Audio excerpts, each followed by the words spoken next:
다음은 신동욱 의원님 질의해 주시고 그다음에 박기등 의원님 질의해 주시기 바랍니다. 예, 네 분 말씀을 듣고 보니까 시각의 차이는 좀 있지만 어쨌든 큰 틀에서 보면 국민들의 인권 보호라든지 또 수사 효율성 문제 또는 수사기관에 대한 민주적 통제 이런 부분에서 다 동의를 하시는 것 같습니다. 그래서 저는 크게 다르다고 보진 않고 우리 황문규 교수님 말씀하신 부분에 보면 지금은 검찰 개혁의 시간이다 이런 표현을 쓰시는데 저는 이렇게 생각을 합니다. 개혁이라고 하는 것은 새로운 시대를 밝히는 횃불이 되어야지 우리가 가지고 있는 것을 다 태워버릴 수 있는 불씨가 되어서는 안 된다.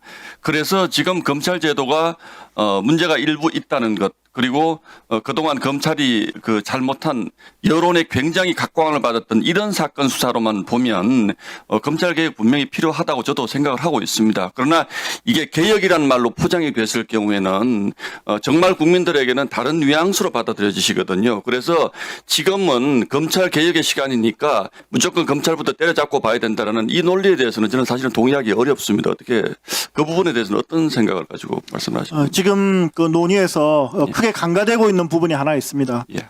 지금 우리는 형사사법의 제1의 목적은 범죄로부터 안전한 사회를 만드는 것입니다. 피해자 피고인의 인권 보호는 2차적 목적입니다.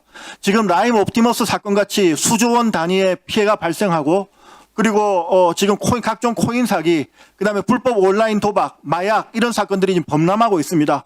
그런데 지금 현재 이 자리에서 논의하고 있는 검찰개혁 법안이 과연 그런 과거에는 상상도 못했던 초대형 범죄에 대해서 효과적으로 대응할 수 있습니까? 그 대응할 수 없다고 할 때 여기 계신 국회의원님들이 책임지실 수 있겠습니까? 예. 그래서 검찰을 개혁하더라도 더 중요한 것은 이런 거대 범죄, 중대 범죄를 갖다가 효과적으로 수사할 수 있는 수사 체계를 만들어야 된다. 그런 수사 구조를 만들어야 된다는 게 전제가 돼야 되는 겁니다. 맞습니다. 그런 부분들이 예, 알겠습니다. 다른 질문이 또 있어서. 그래서 저도 100% 공감을 합니다. 이게 검찰을 정치 권력으로부터의 독립이라는 이런 취지에서 이걸 하는 것이라면 물론 있을 수 있는 말씀들이지만 아까 지금 말씀하신 그런 부분들이 간과되는 측면이 분명히 있다는 생각을 하나 하고요.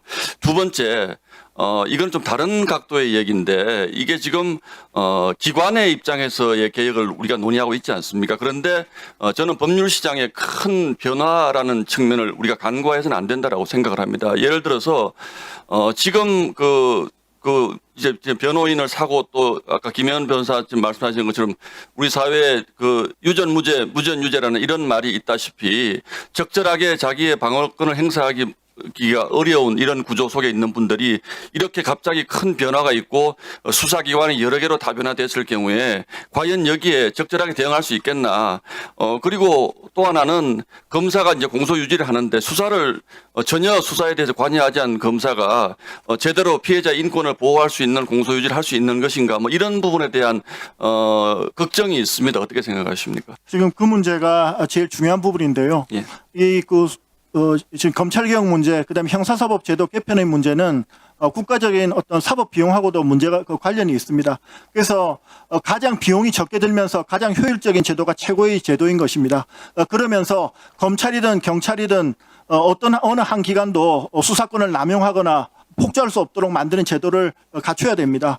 그렇기 때문에 검찰을 무력화시키는 게 중요한 것이 아니라 검찰이 어떻게 하면 더 잘 기능할 수 있게 할 것인가, 그 다음에 경찰도 어떻게 하면은 또 기능할 수 있게 할 것인가, 그 부분에 초점에 맞춰야 되는데 현재 나와 있는 법안들은 그런 문제에 대해서는 별로 관심이 없는 것 같아서 매우 유감스럽게 생각합니다. 예, 알겠습니다. 김필성 변호사님.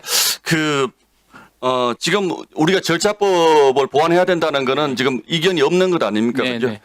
왜냐하면 일단 개혁이라는 이름 하에 상위법부터 이렇게 막 바꿔놓고 나서 그 사이에 그 시차에 따라 생기는 인권 침해 문제라든지 이런 것들을 우리가 간과할 수는 없는 것 아니겠습니까? 네. 그래서 저는 이 논의가 이렇게 급하게 서둘러지는 것보다도 지금 발의된 4개의 법안과 함께 이런 절차법도 동시에 논의돼서 최대한 인권 침해가 없고 또 우리 사회가 공감할 수 있는 검찰 개혁이 이루어져야 된다 이런 생각하시는데 그럼에도 불구하고 뭐 다른 생각을 혹시 아니 뭐 원론적으로 맞는 말씀인데요.